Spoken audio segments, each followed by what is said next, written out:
banyak-banyak kayu tunggul apa yang ada dekat dalam syurga. Inilah tunggulnya. Tunggul mimbar Rasulullah. Tunggul mimbar Rasulullah Dan SAW. ini Kita sambung dengan soalan tadi. Kisah kewafatan tadi. Sebab saya bila saya baca Rahikul Makhtum, yang Al-Mubarak Furi, dia sebut Rasulullah pulang daripada ada satu tempat Khaybar, kata silap saya, Nabi makan seketul daging.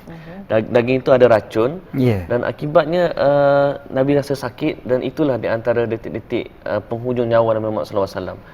Dan beliau Ustaz sambungkan lagi kisah di penghujung hayat Rasulullah SAW ketika di pangkuan Aisyah, tak silap saya. Okey. Kisah tentang baginda sallallahu alaihi wasallam dalam saat kewafatan baginda ni memang sangat masyhur dan sangat biasa kita baca dan kita dengarlah sebenarnya. Cuma bila ceritakan tentang Nabi sallallahu alaihi wasallam ketika hampir wafat, yang mana ketika baginda sakit tu, yang seperti mana sebutkan Damin tadi, baginda sakit tu, ketika sakit memang sahabat-sahabat pun dah risau dan sebagainya. Lebih-lebih lagi bila Nabi sallallahu alaihi wasallam tak larat nak pergi jadi imam sembahyang kan, dah nampak sangat sakit tu kan. Waktu tu baginda umur lebih kurang 63 tahun kan. Jadi bila sakit tu satu hal, tapi lepas tu sihat sekejap. Sihat tu yang Nabi SAW sempat pergi ke masjid kan, masuk ke masjid dan jadi imam. Bila Nabi nampak sihat sikit, ada sahabat-sahabat yang balik ke rumah masing-masing. Sebelum daripada tu mereka tak sanggup nak balik pasal Nabi tengah sakit. Kan, tapi bila mereka balik, lepas tu Nabi SAW masuk semula ke bilik, dan ketika itu bertambah sakit Nabi. Bila bertambah sakit ataupun kita kata bertambah gering kan, Nabi sallallahu alaihi wasallam di atas peha Sayyidah Aisyah baginda berbaring kan. Dan ketika itu yang malaikat datang nak mencabut nyawa tu. Cuma kisah ketika baginda dicabut nyawa tu adalah satu kisah yang agak penting untuk kita pelajari lah pengajarannya. Walaupun kisah ni agak lemah dari segi sanadnya dan sebagainya, tetapi para ulama membawakan kisah ni sebagai satu pengajaran. Ada sebagai suatu manakib, dia tak kisah walaupun sanadnya agak lemah dan sebagainya. Cuma bila Nabi SAW ketika tu Nabi SAW sakit sangat-sangat, yang dipanggil sebagai sakit sakaratul maut kan. Sakit sakaratul maut ni kita fikir-fikirkan terlalu sakit sampai Nabi mengerang kesakitan. Sedangkan Nabi ni bukan seorang yang lembik kan. Nabi SAW seorang yang gagah dari segi fizikalnya. Nabi SAW seorang yang hebat, sampai perang Khandaq yang berlaku ketika baginda umur 50-an, baginda boleh angkat seketul batu besar yang mana sahabat-sahabat tak larat nak angkat kan. Sahabat-sahabat yang muda umur 20-an, 30-an tak larat. Gagah Nabi SAW. Tapi bila sakit tu umur 60-an tu, bila sakit sakaratul maut tu, Nabi mengerang juga kesakitan. Dan bila Nabi SAW mengerang kesakitan, apa yang disebutkan oleh Nabi SAW, maknanya Nabi bila mengerang tu, malaikat bagi tahu pada Nabi. Malaikat bagi tahu pada Nabi, ini kira diskaun lah ni. Ni kira dah paling ringan lah ni. Ini paling ringan sekali malaikat cabut nyawa pasal engkau ni adalah kekasih Allah Ta'ala. Jadi Nabi dicabut nyawa paling ringan, tapi dah sakit sakaratul maut. Nabi bila fikir macam tu, Nabi bila dengar macam tu, Nabi fikir lain dengan kita. Kalau kita dah fikir macam tu, alhamdulillah, lega aku kan. Tapi Nabi SAW bila dengar macam tu, Nabi terus teringatkan umat. Apa yang Nabi doakan dalam riwayat tersebut, Allahumma thaqil alayya wa khaffif ala ummati. Ya Allah, beratkan ke atas aku dan ringankan ke atas umat aku. Dalam keadaan terlampau sakit macam tu pun, Nabi masih lagi fikirkan umat, dan Nabi fikirkan, ya Allah, biar aku yang berat, umat aku jadi ringan. Sampai gitu sekali dalam keadaan sakit, minta tanggung, aku nak tanggung kesakitan umat. Sampai gitu sekali Nabi punya sayang dan rindu pada umat dia. Sayang sangat pada umat. Jadi kalau kita fikir-fikirkan, Nabi SAW saat wafat tu pun sayang pada kita. Kita tak reti juga nak balas jasa ataupun masih lagi lawan perintah Nabi SAW. Memanglah kita kata memang tak kena budi langsung lah. Memang terlampau tu. Kita ni kalau kita ni sampai macam mana sekalipun, biasanya kalau dah nak mati tu ataupun dah tengah sakit sangat tu, kena susah juga nak fikir orang ni. Nak transfer pula sakit orang lain pada kita. Kan? Ini tidak, saya pernah dengar satu kuliah Ustaz Azhar dulu. Dia kata, dia tanya pada makcik-makcik kat depan, pakcik-pakcik kat depan ni kan. Pakcik-pakcik sayang isteri tak? Sayang. Pakak sayang belaka? Kan, tanya, pakcik sayang sungguh? Sayang. Kan?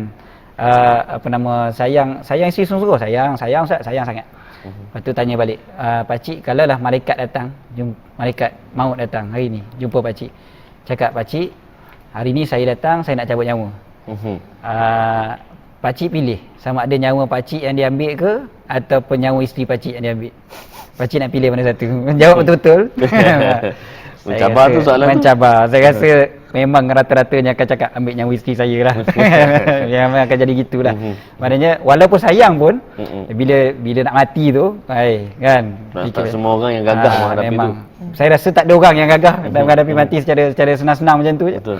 Nabi SAW dalam keadaan hampir wafat tu pun masih lagi sayang kepada kita sampai sanggup kan transfer kesakitan Nabi SAW kepada bagi transfer sakit kita kepada Nabi sallallahu alaihi wasallam. Dan kalau kita tengok bila Nabi wafat pun tengok sahabat-sahabat sampai tak percaya pada Nabi sallallahu alaihi wasallam wafat. Punya sayang pada baginda sallallahu alaihi wasallam bukannya tak percaya pada qada dan qadar. Kan ada orang salah faham dia kata Sayyidina Umar ni tak percaya qada dan qadar dan sebagainya.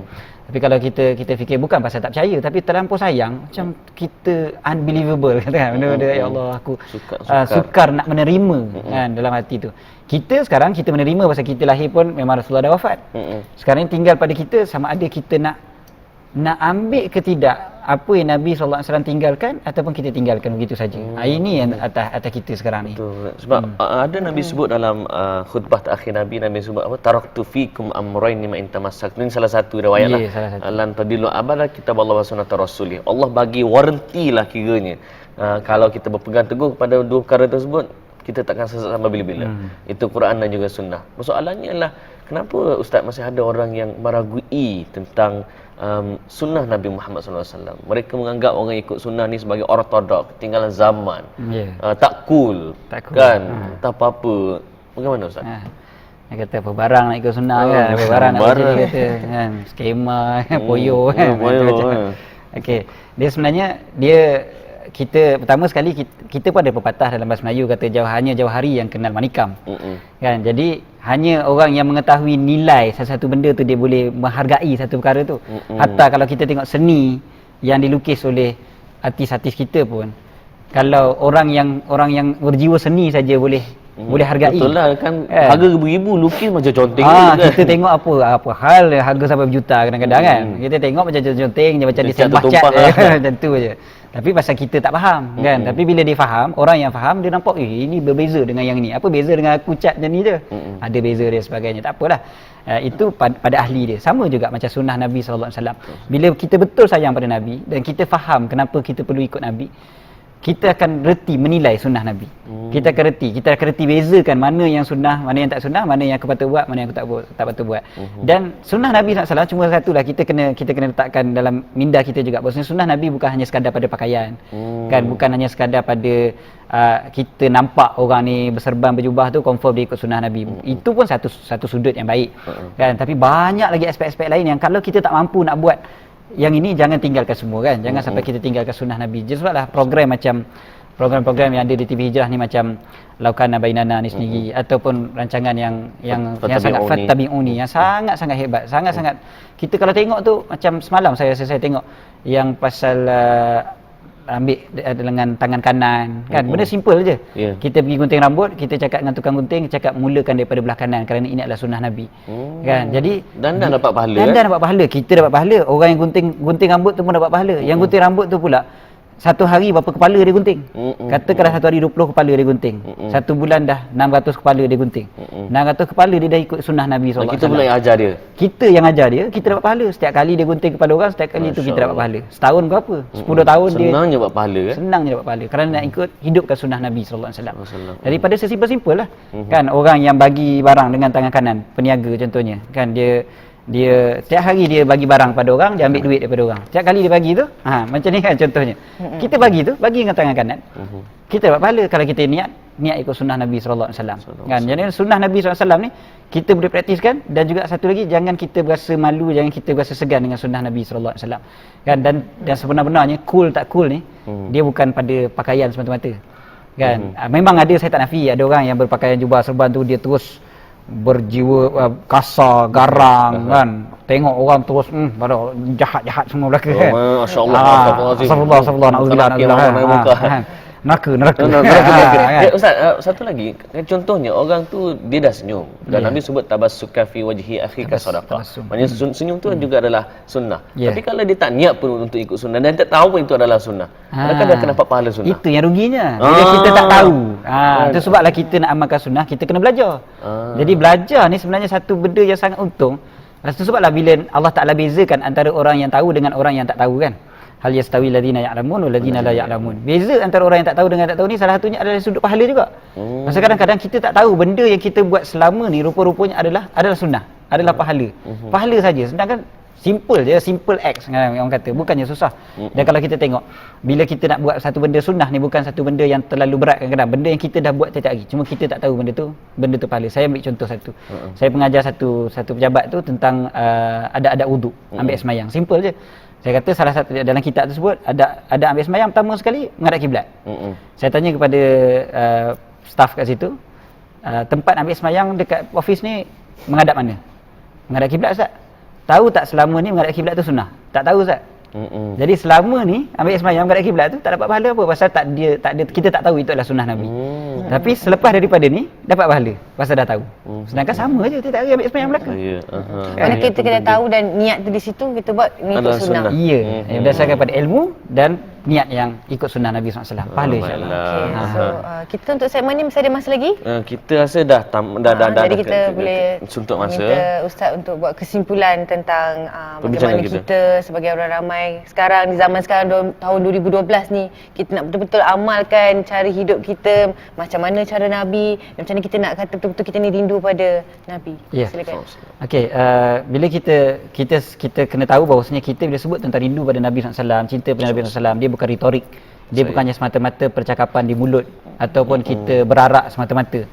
Bukan saya kata tak boleh berarak, tapi bila kadang-kadang kita berarak kita rasa itu tanda kita dah rindu lah. Waktu Zuhur tak semayang kan? Zuhur tak semayang contohnya. Ataupun sambil berarak tu pun buka aurat contohnya. Lawan apa yang Rasulullah SAW suka sendiri. Jadi Rasulullah sendiri tak suka kita buat. Macamlah contohnya kita sambut birthday. Sekarang ni pun bulan Maulid kan. Hanya kalau orang sambut birthday kita 365 hari tu, 364 hari dalam setahun dia kutuk kita, tapi tiba-tiba satu hari dia buat birthday kita. Kita tak kata dia sayang kita. Ataupun tengah-tengah potong kek kita pun dia kutuk kita lagi kan. Dia kata macam bagus sangat dia ni gini apa semua. Kata kita tak kata dia kau celaka bodoh. Kan? Jadi dia bukan seorang yang sayang. Dia bukan seorang yang cinta betul-betul kepada kita. Jadi takut-takut yang kita buat pada Nabi pun macam tu juga. Kita sambut Maulid Nabi, kita kata kita sayang pada Nabi, tapi sebenarnya perbuatan kita tu menyedihkan Nabi, menyakitkan, sedihlah Nabi sedih. Nabi tak marah tapi Nabi sedih pada kita. Dan Nabi, memanglah Nabi SAW ni rahmat kepada kita, Nabi minta ampun untuk kita. Tapi kita pula janganlah biarlah kita menjadi umat yang kata apa, bersifat maknanya kita kena balas budi. Bukan balas budi dengan cara Nabi tak minta apa-apa daripada kita, tapi kita bertindaklah ikut apa yang Nabi SAW suka, tinggalkan apa yang Nabi SAW tak suka. Belajar banyak-banyak, tengok cerita Fatabi'uni selalu. Tengok TV Jelas selalu. Kalau dekat Astro tu ada Astro Beyond tu boleh letak series link kan. Rekod semua sekali, semua siri pada cerita tu, dan kita tengok dan kita boleh amalkan insya-Allah. Masya-Allah. Jadi terima kasih Ustaz. Insya-Allah kita akan panggil lagi bila ada peluang pada masa akan datang. Dan saya kira banyak betul dari rumah kita hari ni. Saya tahu awak sangat excited kan? Betul. Dan sekiranya kalau anda ada sebarang persoalan nak dikemukakan, anda boleh tinggal kat Facebook nanti. InsyaAllah kita akan bagi pada Ustaz dan Ustaz ada kesempatan kita akan jemput Ustaz lagi insyaAllah. Kita ke bawa topik yang sama lagi minggu depan kalau ada kesempatan insyaAllah. Sebarang cadangan boleh diutarakan di Facebook ataupun di email kami ya.